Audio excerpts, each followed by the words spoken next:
have always longed to fly like the birds and join the creatures that defy gravity to soar effortlessly overhead.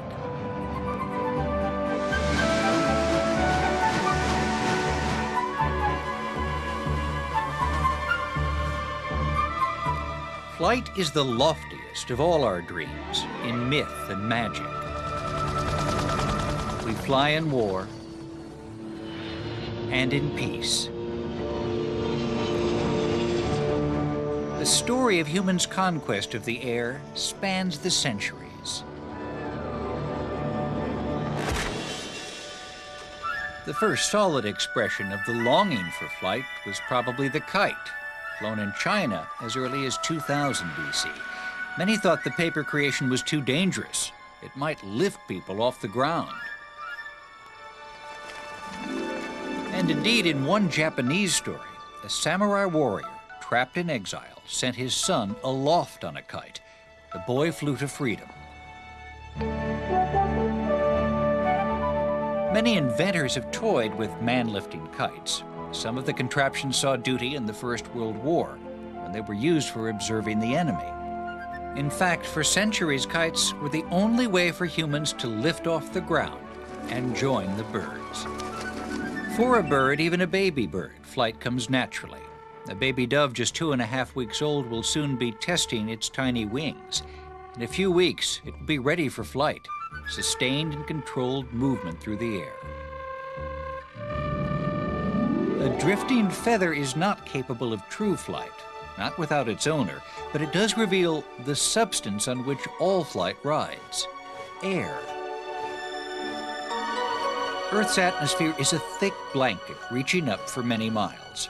Evolution has taken advantage of this perfect, if invisible, medium for travel.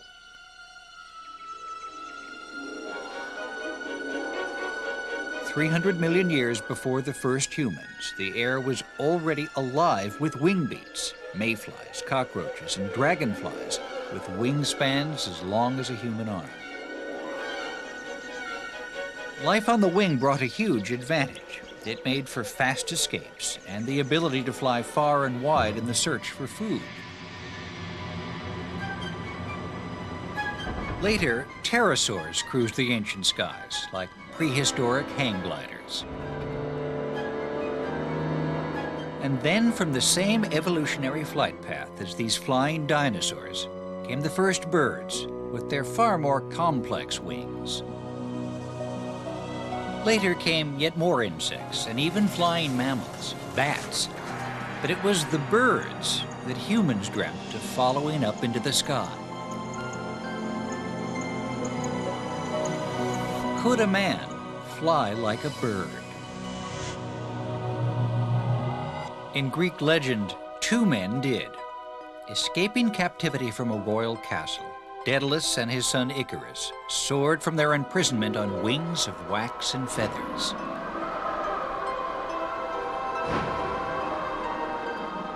Icarus in his excitement flew too high. In the words of the poet Ovid, the softening wax that felt the nearer sun dissolved apace and soon began to run. Icarus fell into the sea, and a dream drowned with him. The Egyptian goddess Isis could fly like a bird. For ancient Egyptians, flight was the pathway to heaven. The Ba, a hawk with a human head, symbolized the soul's flight from the grave. Wings upon a human form conferred an angelic existence.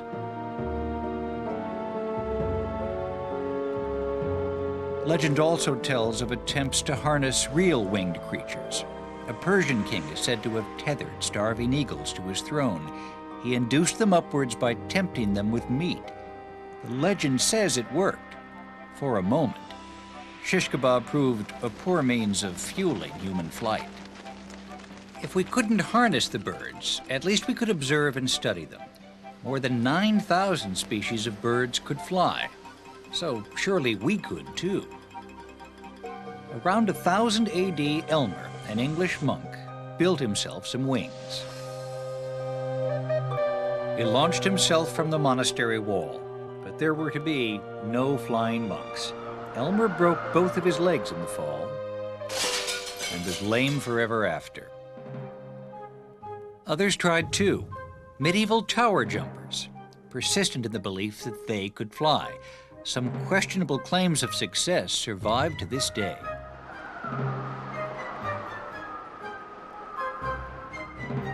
Even a natural-born flyer must master two skills at once, generating forward motion, or thrust, and upward motion, or lift.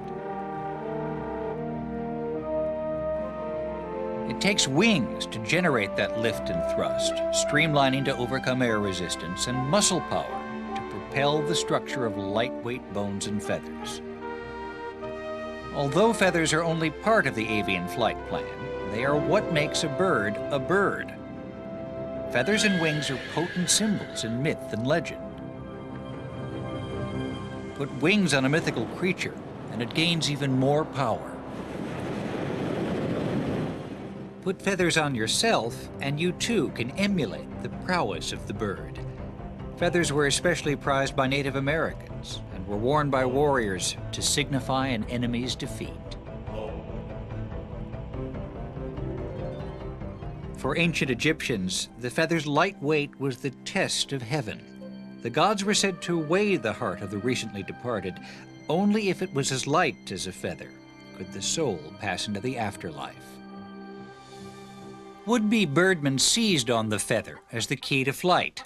Their wings were covered in feathers, but not from hens. As the saying went, the hen prefers the dung heap to the skies.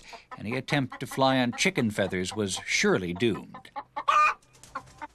Wings like a bat, the wings of the devil himself, were also out of the question. The question remained, how could a human get off the ground? Leonardo da Vinci, the brilliant Renaissance artist and thinker, designed a human-powered flying machine, the ornithopter.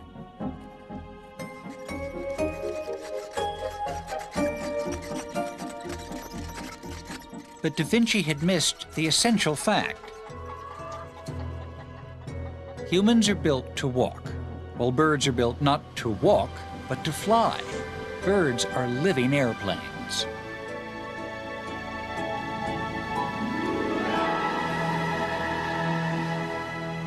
Put a bird in front of a powerful fan, and it could lift off, even while standing still. In fact, some birds do launch themselves into flight by facing into a brisk wind and simply stretching their wings. Gliders operate on the same principle. It works because of the shape of the wing, a shape that is essential to all flight. As air approaches the wing, some goes over the top and some underneath. But the air passing over the longer upper surface has to go faster than the air under the wing. Where air travels faster, pressure is reduced, so the higher pressure beneath the wing pushes it up. It's known as lift. It also works across a curve of paper. The curve is the key. Some wings are short and stubby for quick twists and turns. Others are narrow and pointed for high-speed flight. There are long, wide wings for soaring, and long, narrow wings for long-distance gliding. 4 variations on one simple theme. For birds and planes, wings are the key to flight. But every flying machine has to generate airspeed across the wing. Birds can do it just by getting in a flap. How could people do the same? 200 years after Leonardo, Giovanni Borelli, another Italian thinker, came to the conclusion that human chest muscles were just too small in proportion to the body to propel us forward. Most birds need not wait for a stiff wind in order to fly. Their chest muscles can push against the air again and again. With the rush of air comes lift.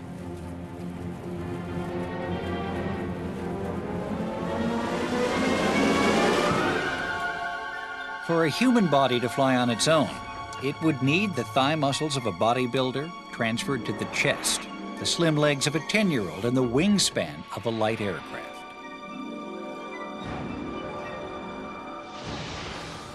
A century after Borelli pointed out the shortfalls of human anatomy, would-be flyers were still taking some long falls. One French nobleman succeeded in flying only straight down into the River Seine.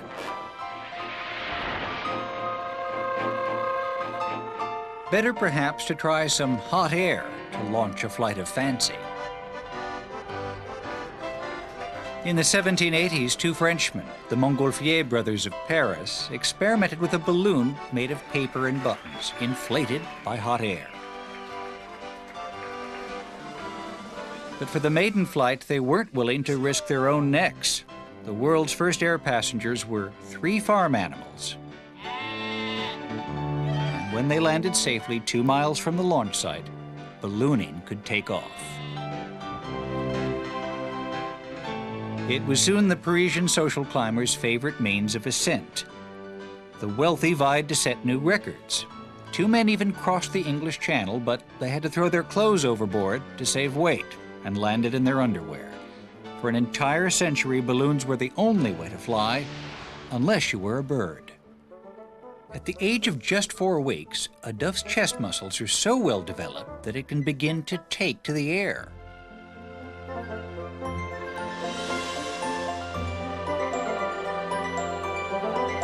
One of the highest flyers is the vulture. It can fly as high as a jumbo jet. For sheer stamina, the common swift holds the record. It stays aloft for up to 4 years, eating, mating, and even sleeping on the wing.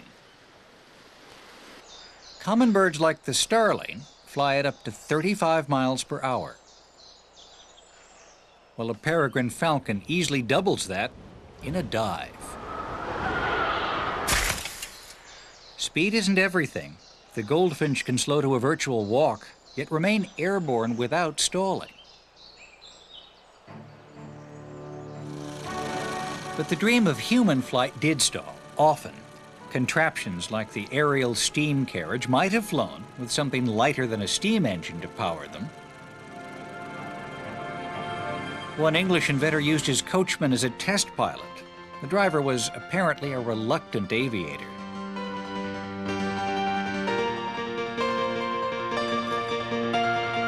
Sir George Cayley's glider flew the length of a field. But after it crash-landed, the coachman quit. Some animals use a controlled glide, not to gain altitude, but for getting down fast.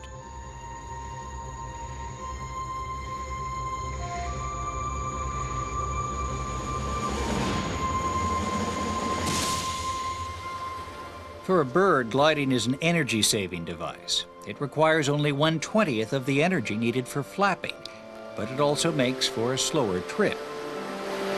And for human gliders, speed is not the point. It is the spectacular views.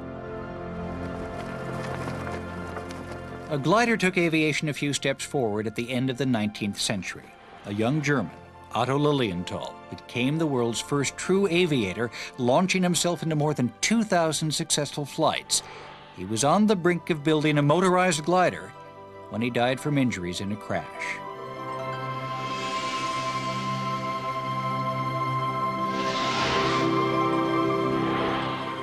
The two inventors who would fulfill his vision were brothers, bicycle builders from America. The Wright brothers' passion for flight soars across the pages of Wilbur's diary. Man has only to watch the flight of birds to feel the weight of his earthly imprisonment. Wilbur and Orville needed propellers, like spinning wings, to drive the plane forward, a light airframe and a lightweight motor, and how to connect the power to the propeller. The bicycle builders used bicycle chains.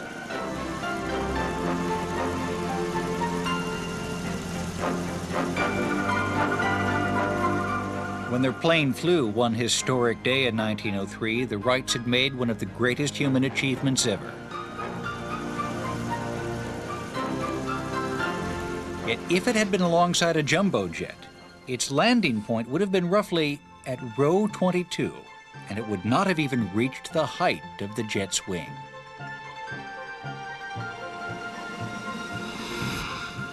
Its speed was just 6% of the fastest birds. But the Wright brothers had proved powered flight was possible. It had taken them 5 years.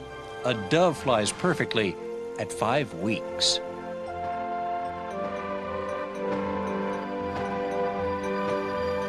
The fixed wing of an airplane is a primitive invention compared to nature's designs. A bird has wings that can twist and turn, enabling it to maneuver in flight. It can recover from errors, slow without stalling, swoop and dive.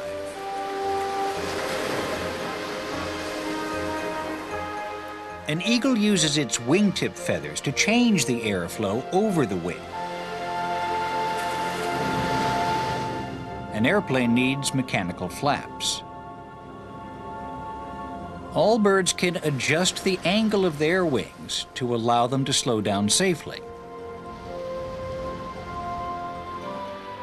An airplane's edge slats do the same job, providing a smooth, controlled landing instead of a crash.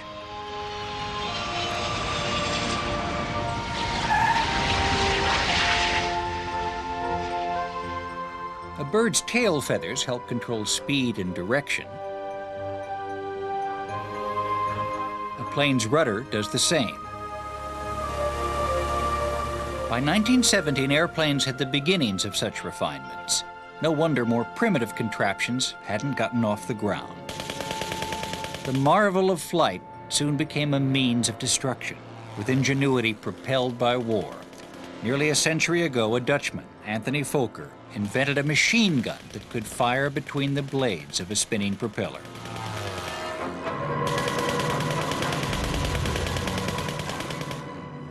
Design innovations pushed the airplane's maximum altitude from the height of the Great Pyramid at Giza to 40 times as high in only 4 years.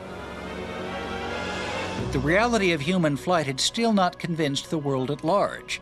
For many years, the U.S. Patent Office refused to accept patents for heavier-than-air flying machines. It claimed such devices were physically impossible. Perhaps the Patent Office had failed to notice that nature's own flying machines are heavier than air, even in the featherweight world of insects. Ladybugs with rounded wing covers for rapid liftoff. Dragonflies with their 2 pairs of wings.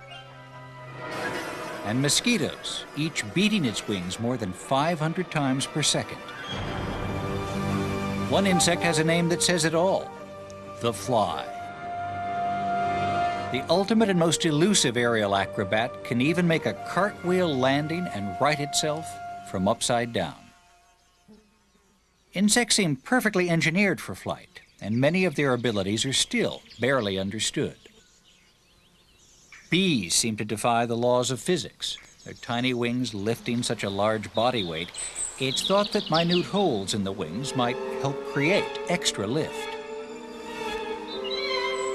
Inspired by a world of such perfectly engineered flyers, aviation eventually copied nature's ability to take itself for a spin.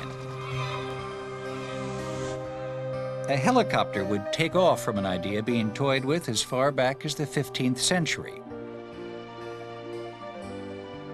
4 centuries later, and spinning wings provided lift for a helicopter in a first low-altitude flight, roughly knee-high. Meanwhile, a Spaniard, Juan de la Cierva, was in search of something safer than an airplane when he designed the autogyro. Instead of fixed wings, it had a free spinning rotor to supply lift, while a motor provided forward thrust. In an emergency, the free spinning rotor enabled the autogyro to drift to the ground in safety. But there was still room at the top for the modern helicopter. With power-driven rotors, it can shoot straight up into the sky and hover. The spinning blades can be separately angled to supply lift, and the whole assembly tilted to fly forward or backwards or to turn. A small tail rotor keeps the helicopter from whirling around. The main rotor combines wings, flaps, and rudder, all in one mechanism.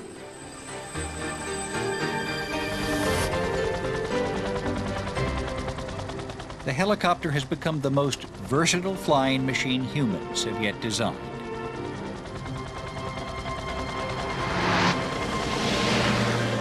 Early fixed-wing flight remained exhilarating, partly thanks to the open cockpit.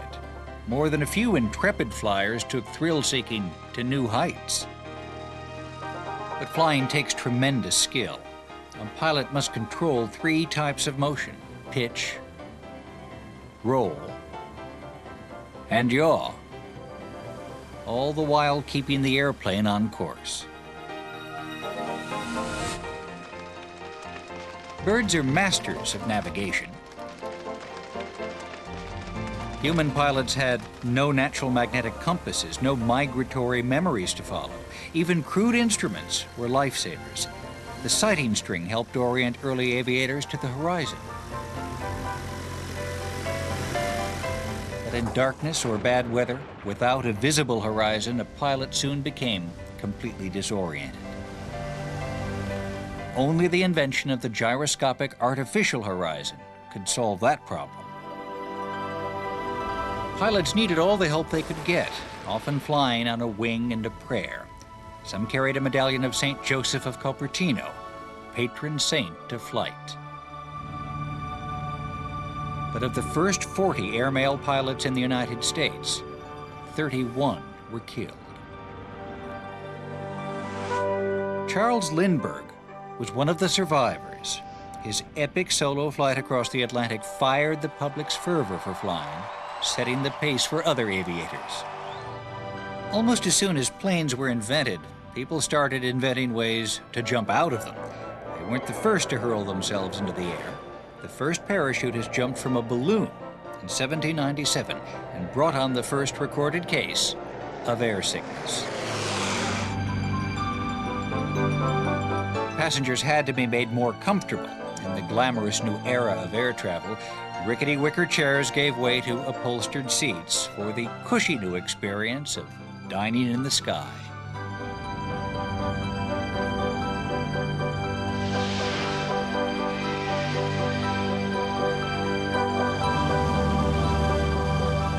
The technology of flight continued to mirror the world of nature, as found in the air and under the sea. One ocean dweller is nature's version of a momentous human invention, the jet engine. A squid squeezes a jet of water out of an internal nozzle to push against the sea and travel forward. A jet engine pushes air against a sea of air and takes in more than a person breathes in 20 years just to reach cruising altitude. And there's another price to pay for such power. Early jet engines during takeoff were as loud as one very large crowd, shouting in unison, a crowd the size of the Earth's entire population. Newer engines keep it down to a dull roar, only as loud as the population of New York, shouting at once. Jet travel has shrunk the world. By sailing ship, transatlantic travel took many weeks, just one way. By steamship, it was anything from a 5 to 14-day voyage. By airship, 2.5 days. An early passenger plane, 29 hours. And by 1976, just 3 hours in the supersonic Concorde, 300 times faster than the sailing ship. To fly much faster, we may need to leave the Earth's atmosphere in a new aircraft, part jet, part rocket. Travelers could easily have breakfast in England and lunch in China, but they'd need to get hungry fast since they'd get there in 45 minutes. Time and distance have changed. We crisscross the skies by the millions. A major city like London has an average of 3,000 passengers overhead at any given moment. Keeping them safe means using one of nature's oldest tricks. For 50 million years, bats have used the same principle as radar to fly blind, avoiding collisions even as they hunt. For aircraft, radar means both see and be seen. Flight controllers use it to track each plane, while pilots use it to find their way in clouds and after dark. But even with our sophisticated inventions, can we match these acrobatics? Our envy shows in the names of our aircraft: the Hawk, Mosquito, Eagle, Tiger Moth, Falcon. Each name pays tribute to an animal's astounding skills. The jump jet flies in much the same way as a grasshopper, while a stealth bomber resembles a bat, fast and virtually invisible.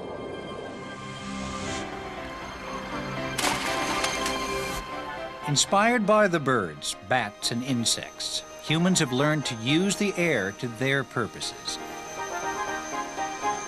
We have pushed the limits of speed and endurance, testing the durability of the human body itself.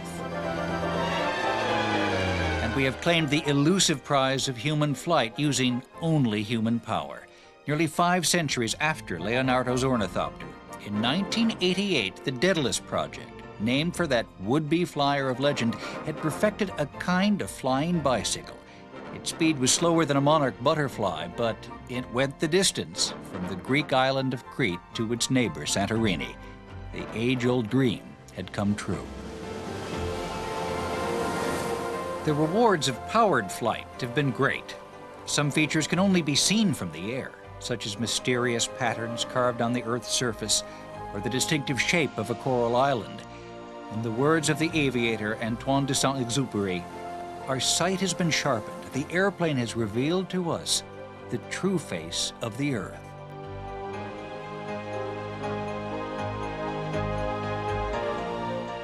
But for efficiency, stamina, and sheer beauty, the planet's greatest aviators remain nature's own masters of flight.